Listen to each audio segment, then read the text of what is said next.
ಬಸವಲಿಂಗಾಯ ನಮಃ, ಮರುಳಸಿದ್ದೇಶ್ವರಾಯ ನಮಃ.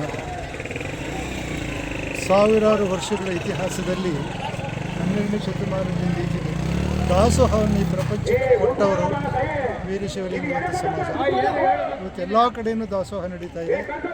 ದಾಸೋಹದಲ್ಲಿ ಒಂದು ಅಂಶ ಏನಂದರೆ, ಊಟ ಯಾರು ಮಾಡ್ತಾರೋ ಅವನು ಯಜಮಾನ, ಯಾರು ಬಡಿಸ್ತಾರೋ ಅವರು ಕಿಂಕರರು. ಊಟಕ್ಕೆ ನೀವು ಇವತ್ತೇನು ಮಾಡಿಸಿದ್ದೀರೋ ಅದು ನಿಮ್ಮ ಜನ ಸಮುದಾಯದ ಒಂದು. ಅದಕ್ಕೆ ನಮ್ಮಲ್ಲಿ ಏನು ಹೇಳ್ತಾರೆ, ಶಿವಯೋಗಿನಿ ಸಂತೃಪ್ತೇ ತೃಪ್ತೋ ಭವತಿ ಶಂಕರ ತತ್ ತೃಪ್ತಿಯ ತನ್ಮಯಂ ವಿಶ್ವಂ ತೃಪ್ತಿಮೇತಿ ಚರಾಚರಂ ಅಂತ ಹೇಳ್ತಾರೆ. ಪ್ರಸಾದ ಜಗತ್ತಿನಲ್ಲಿ ಏನೇ ಬೇಕು ಅನ್ನಿಸ್ತದೆ, ಪ್ರಸಾದ ಒಂದು ಸಾಕು ಅನ್ನಿಸ್ತದೆ. ಈಗೇನು ನೀವು ಹೇಳಿದಿರೋ ಇದರ ಒಡೆಯ, ಊಟ ಮಾಡುವ ಯಾರು ನೀವು ಮಾಡಿಸಿದಿರೋ ಭಕ್ತರುಗಳು, ನೀವು ಅದರ ದಾಸರು, ಊಟ ಮಾಡೋನು ಒಡೆಯ. ಇದು ಸಂತೃಪ್ತಿ. ಈ ಜನ ಏನು ತೃಪ್ತಿ ಪಡ್ತಾರೋ ಅದು ಭಗವಂತನ ತೃಪ್ತಿ ಆಗುತ್ತಂತೆ. ಅಂಥ ಸಮಾಜದಲ್ಲಿ ಚಕ್ರಬಾವಿಯಲ್ಲಿ ವೀರಶೈವ ಸಮಾಜ ಮತ್ತು ಗೌಡಮನತ ಸಮಾಜ ಎರಡು ಸೇರಿ ದೊಡ್ಡದು ಇತಿಹಾಸವನ್ನು ಚಕ್ರಬಾವಿಯಲ್ಲಿ ಸುವರ್ಣಾಕ್ಷರದಲ್ಲಿ ಮಾಡಿದ್ದಾರೆ. ದಯಾಮಯನಾದ ಭಗವಂತನು ಎಲ್ಲರಿಗೂ ಆಯುಷ್ಯ ಆರೋಗ್ಯ ಕೊಟ್ಟು ಈ ದಾಸೋಹ ಹೀಗೆ ನಿರಂತರವಾಗಿ ನಡೆಯಲಿ ಅಂತ ಹಾರೈಸಿ ನನ್ನ ಇಲ್ಲಿ ಕರೆಸಿ ಎರಡು ಮಾತಾಡೋಕ್ಕಂಥ ರಾಜಣ್ಣ ಮತ್ತು ಸಮಾಜದ ಬಾಂಧವರಿಗೆ, ಊರಿನವರಿಗೆ ಎಲ್ಲರಿಗೂ ನನ್ನ ಕೃತಜ್ಞತೆಯನ್ನು ಸಲ್ಲಿಸ್ತೇನೆ. ಈ ಚಕ್ರಬಾವಿ ಗ್ರಾಮದಲ್ಲಿ ಇತಿಹಾಸವುಳ್ಳ ಶಕ್ತಿ ದೇವತೆಯಾದ ನಾಣ್ಮರಮ್ಮ ಐತೆ.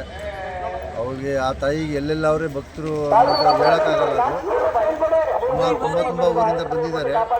ಆ ತಾಯಿ ಭಕ್ತಿ ತುಂಬ ಶಕ್ತಿ ಉಳ್ಳವಳು. ಅದು ಇನ್ನು 2ನೇ ವರ್ಷದ ಹರಸೇವೆ ಮಾಡಿಕೊಂಡು ಸಿಹಿ ಊಟ ಬಸವೇಶ್ವರ ವೀರಶೈವ ಸಮಿತಿಯಿಂದ ಸಿಹಿ ಊಟ, ಸಿಹಿ ಬಾಡು ಮಟನ್ ಯಾರು ತಿನ್ನಲ್ಲ ಅವ್ರಿಗೆ ಸಿಹಿ ಊಟ ಕಾರ್ಯಕ್ರಮ ಮಾಡಿದ್ದೀವಿ. ಈಗ ರೀಸೆಂಟ್ ಹಬ್ಬನೂ ಆಗಿದೆ. ಈ ಹರಸೇವೆನ ಈ ಮುಂದಿನ ದಿನದಲ್ಲೇ ಚೆನ್ನಾಗಿ ನಡೆಸ್ಕೊಂಡು ಹೋಗ್ತೀವಿ. ಹರಸೇವೆ ಬಿಟ್ಟು ಸಿಹಿ ಊಟ ಎರಡೂ. ಇವಾಗ ಸಿಹಿ ಊಟ ನಡೀತಾ ಇರೋದು ವೀರಶೈವ ಲಿಂಗಾಯತರಿಂದ, ಬಸವೇಶ್ವರ ಸಮಿತಿಯಿಂದ ಈ ಸಿಹಿ ಊಟ ನಡೆದಿದೆ. ಇಲ್ಲ, ಈ ಹರಸೇವೆ ಊಟ ಊರು ಪೂರ್ತಿ ಗ್ರಾಮದವರಿಂದ ಮತ್ತು ಅಕ್ಕಪಕ್ಕದ ಗ್ರಾಮಸ್ಥರಿಂದ, ಎಲ್ಲ ಸ್ನೇಹಿತರಿಂದ ಈ ಕಾರ್ಯಕ್ರಮ ನಡ್ಕೊಂಡು ಅಣ್ಣ ತಮ್ಮ ಥರ ನಡೆಸ್ಕೊಂಡು ಹೋಗ್ತಾ ಇದ್ದೀವಿ. ಈಗ ದೇವಾಲಯಕ್ಕೆ ಬರೋವಂಥವ್ರಿಗೆ ಏನು ಹೇಳ್ತೀರಾ ಸರ್? ನಾವು ಏನು ಹೇಳೋಕ್ಕಾಗಲ್ಲ ಸರ್. ಅವ್ರ ಭಕ್ತಿ ದೇವಾಲಯ ಕಟ್ಟೋಕ್ಕೆ ನಾವು ಆಚೆಗಡೆ ಹೋಗಿ ಒಂದು 10 ರೂಪಾಯಿ ನಾವು ಕೇಳಿಲ್ಲ ಹೇಳಿ. ಅವ್ರಾಗ ಅವ್ರಿಗೆ ಖುದ್ದ ದೇವಸ್ಥಾನ ಕಟ್ಟಿ ಎಲ್ಲ ಮಾಡಿ ಇನ್ನೂ 18 ಲಕ್ಷ ರೂಪಾಯಿ ಉಳಿತಾಯ ಆಗಿದೆ. ಪ್ರತಿಯೊಬ್ಬರು ನಾವು ಯಾರ ಹತ್ರನೂ ಹೋಗಿ ಒಂದು ಬಿಲ್ ಹಿಡ್ಕೊಂಡು 10 ರೂಪಾಯಿ ಕೇಳಿಲ್ಲ. ಎಲ್ಲೆಲ್ಲಿಂದ ಬಂದಿದ್ದಾರೋ, ಅವಳು ಎಲ್ಲಿ ಭಕ್ತಿ, ಎಲ್ಲೆಲ್ಲಿ ಶಕ್ತಿ ಎಲ್ಲಿದೋ ಎಲ್ಲರೂ ಬಂದು ಅವರಾಗೆ ತಂದೆ ಹಣ ಕಟ್ಟಿದ್ದಾರೆ. ದೇವಸ್ಥಾನ ಮಾಡಿ ಇನ್ನೂ 18 ಲಕ್ಷ ರೂಪಾಯಿ ಉಳಿತಾಯ ಮಾಡಿದೆ. ಈ ಹರಿಸೇವೆಯ ವಿಶೇಷತೆ ಏನು ಸರ್? ವಿಶೇಷತೆ ಏನಿಲ್ಲ. ಅಮ್ಮಂಗೆ ಹೊಸದಾಗಿ ದೇವಸ್ಥಾನ ಕಟ್ಟಿದ್ದು 1 ವರ್ಷ ಆಯಿತು. ಈ 2ನೇ ಶಾಂತಿ, ಊರಿಗೆ ಶಾಂತಿಗೋಸ್ಕರ ಹರಸೇವೆ ಬಲಿಯಮ್ಮ, ಅದು ಬಲಿಗೋಸ್ಕರ 2ನೇ ಸಲ ಹರಸೇವೆ ಮಾಡ್ತಾಯಿದ್ದೀವಿ. ನಮ್ಮ ಸ್ನೇಹಿತ ಆನಂದ ಅಂದ್ಬಿಟ್ಟು ಅವರು ಇಲ್ಲಿ ಪ್ರಪ್ರಥಮವಾಗಿ ಅವರು ಹೋದ ವರ್ಷ ತೀರೋಗ್ಬಿಟ್ಟು ಹರಸೇವೆ ಮಾಡಿ ಒಂದು 15 ದಿನಕ್ಕೆ ತೀರೋಗ್ಬಿಟ್ಟು ಅವನು ಸ್ಟಾರ್ಟ್ ಮಾಡಿ ಹೋಗಿದ್ದಾನೆ. ಅದನ್ನೇ ಹಂಗೆ ಕಂಟಿನ್ಯೂಷನ್ ಮಾಡ್ಕೋಬೇಕು. ಪಾಪ ಅವನದು ಒಂದು ಹೆಸರಿರಲಿ, ಗ್ರಾಮದ ಒಂದು ಹೆಸರಿರಲಿ ಅಂತ ನಾನು ಅಧ್ಯಕ್ಷ ರಾಜಣ್ಣ ಅವರು, ನಮ್ಮ ಮಾವ ಇವರು, ನನ್ನ ತಮ್ಮ ಬಸವರಾಜ್ ಅವರು, ನನ್ನ ತಮ್ಮ ನನ್ನ ತಮ್ಮ ಮಹೇಶ್ ಅವರು, ನಮ್ಮ ಮಗ ಸೂರ್ಯವರು, ನಮ್ಮ ವೀರಶೈವ ಮುಖಂಡರು ಎಲ್ಲರೂ ಸೇರಿ ಈ ಕರ್ತವ್ಯವನ್ನು ಅಣ್ಣ ತಮ್ಮದ ಥರ ಭಾಗವಹಿಸ್ಕೊಂಡು ಈ ಗ್ರಾಮದಲ್ಲಿ ನಡ್ಕೊಂಡು ಹೋಗ್ತಾ ಇದ್ದೀವಿ. ವಿಶೇಷ ಅಷ್ಟೇ. Thank you sir. ಈ ಒಂದು ಕಾರ್ಯಕ್ರಮ ಬಂದು ತುಂಬ ಸಂತೋಷ ಆಯಿತು. ಸುತ್ತಮುತ್ತ ಗ್ರಾಮದ ಹಬ್ಬದ ಪ್ರಯುಕ್ತ ತುಂಬ ಅದ್ಭುತವಾಗಿ ಈ ಒಂದು ಕಾರ್ಯಕ್ರಮ ಆಯೋಜನೆ ಮಾಡಿದ್ದಾರೆ. ಮುಂದಿನ ವರ್ಷ ಇನ್ನೂ ಹೆಚ್ಚಿನ ರೀತಿಯಲ್ಲಿ ಈ ಗ್ರಾಮಸ್ಥರು ಮುಖರ್ದರ್ಶನ ಮಾಡಲಿ ಅಂತ ಕೇಳ್ಕೊಂಡು ನಿಮಗೇನು ಮಾತಾಡೋಂಥದ್ದನ್ನೆಲ್ಲ ಅಧ್ಯಕ್ಷ ಮಾತಾಡಿದ್ದಾರೆ.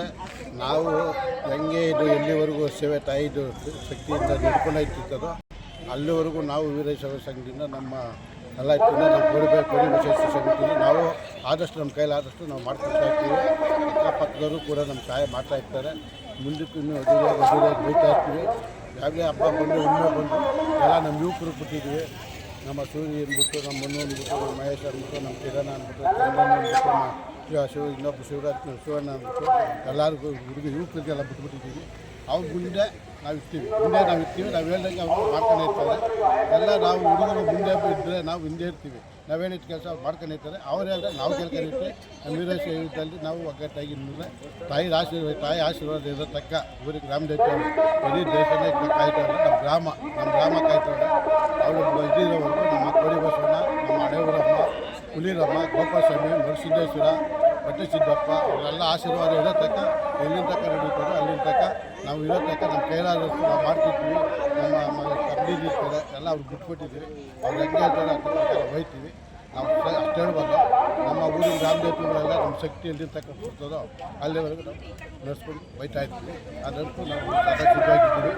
ಯತ್ನ ಮಾಡೋಕ್ಕೆ ಅನ್ಕೊಂಡು ಇದು ಮಾಡೋಣ ಒಂದು ನಾವು ಅರಸೇವೆ ಅಂತ ಮಾಡ್ತಾ ಇದ್ದೀವಿ. ಅಂದರೆ ಲಾಸ್ಟ್ ಇಯರಿಂದ ನಮ್ಮದು ದೇವಸ್ಥಾನ ಬಂದು ಇನಾಗ್ರೇಷನ್ ಆಯಿತು. ಅಂದರೆ ಹಳೆ ದೇವಸ್ಥಾನನೇ ಬಂದು ಕಿತ್ತಾಕ್ಬಿಟ್ಟು ನಾವು ಹೊಸ್ದಾಗಿ ಕಟ್ಟಿ ಹೊಸ್ದಾಗಿ ಮಾಡಿದ್ರಿಂದ ನಾವು ಹೊಸ್ದಾಗಿ ಒಂದು ಕಾರ್ಯಕ್ರಮ ಅಂತ ಮಾಡ್ಕೋತಾ ಇದ್ದೀವಿ. ಅರಸೇವೆ ಅಂತ ಮಾಡ್ತಾ ಇದ್ದೀವಿ. ಎಲ್ಲರೂ ಭಕ್ತಾದಿಗಳು ಅದು ಅವರ ಮನಸ್ಸು ಏನೇನು ಇದು ಬರುತ್ತೆ ಅವರು ಒಂದೊಂದು ಮರಿ ಮತ್ತು ಅವರು ಏನು ಹರಕೆ ಇರುತ್ತೆ ಅದನ್ನು ತೀರಿಸ್ಕೊಳ್ಳೋಕ್ಕೋಸ್ಕರ ಎಲ್ಲರಿಗೂ ಊಟ ಅನ್ನ ಸಂತರ್ಪಣೆ ಎಲ್ಲ ಮಾಡಿಕೊಡ್ತಾ ಇದ್ದೀವಿ. ಈ ದೇವಾಲಯದ ವಿಶೇಷತೆ ಏನು ಸರ್? ಸರ್ ವಿಶೇಷತೆ ಏನು ಸರ್ ದೇವಾಲಯದ ವಿಶೇಷತೆ? ವಿಶೇಷತೆ ಅಂದರೆ ಇದು ಬಂದು ನಾಡ್ಮಾರಮ್ಮ, ಇದು 100 ವರ್ಷದ ಹಳೆ ದೇವರಿದು. ಅಂದರೆ ಎಷ್ಟೋ ಜನ ಹುಟ್ಲಿದ್ದಾರೆ ಇದಕ್ಕೆ. ಬಟ್ ಮಾಮೂಲಿ ಇದಿರುತ್ತೆ ಸರ್. ಓಕೆ, ತಮ್ಮ ಹೆಸರು ಸರ್? ಅಂಜನ್ಮೂರ್ತಿ ಅಂತ.